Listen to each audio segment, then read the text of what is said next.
pleased to present my thesis entitled Linguistic Relativity and Second Language Acquisition: How Languages Shape the Perception of Reality Within and Around Us.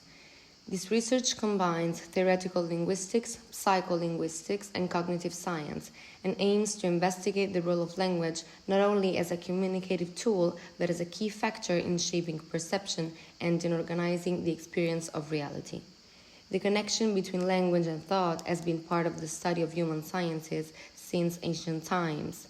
However, it is in the 20th century, with the formulation of the theory of linguistic relativity by Edward Sapir and Benjamin Lee Whorf, that this issue assumes a systematic theoretical framework.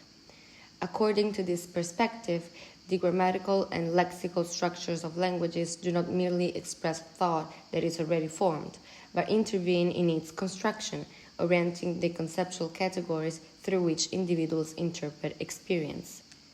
The work begins with an analysis of the two main versions of the linguistic relativity hypothesis: the strong version, also called linguistic determinism, which is now largely discredited, and the weak version, which recognizes the language plays a role in guiding and shaping cognitive habits without imposing an absolute constraint on thought.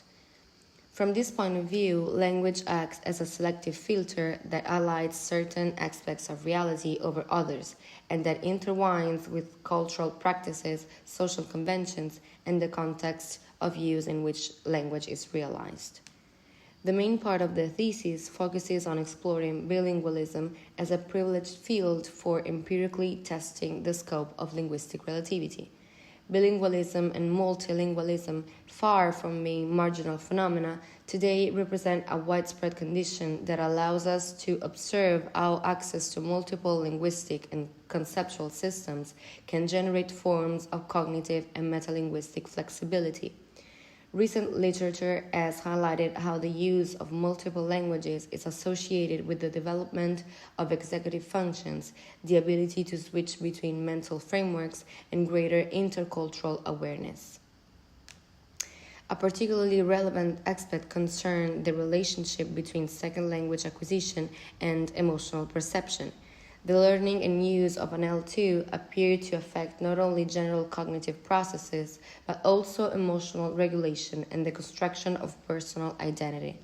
While the mother tongue tends to evoke deeper emotional engagement, the foreign language can function as a tool for distancing or as an alternative, and sometimes liberating space of expression. This phenomenon highlights how language is never just a code, but a constitutive element of the relationship between the individual and the social world. The research adopts an interdisciplinary approach that integrates contributions from theoretical and applied linguistics, cognitive psychology, philosophy of language, and neuroscience.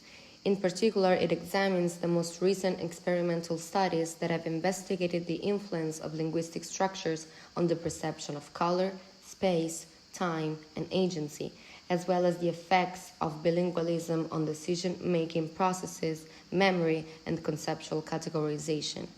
This evidence helps confirm the hypothesis of a moderate linguistic relativity, capable of capturing the dynamic and contextual interaction between language, thought, and culture. The work concludes with a reflection on the pedagogical and social implications of linguistic plurality. Promoting the acquisition of multiple languages does not merely enrich the individual's communicative repertoire, but also offers the possibility of developing greater cognitive openness and a more refined intercultural sensitivity. In a global context marked by processes of homogenization and standardization, valuing linguistic and cultural diversity represents a key challenge for building more inclusive and aware societies. This study aims to offer a contribution to the understanding the role that languages play in shaping thought and in constructing individual and collective consciousness, and to reflect on how linguistic experience can transform the relationship between human beings and the reality that surrounds them. Thank you for your attention.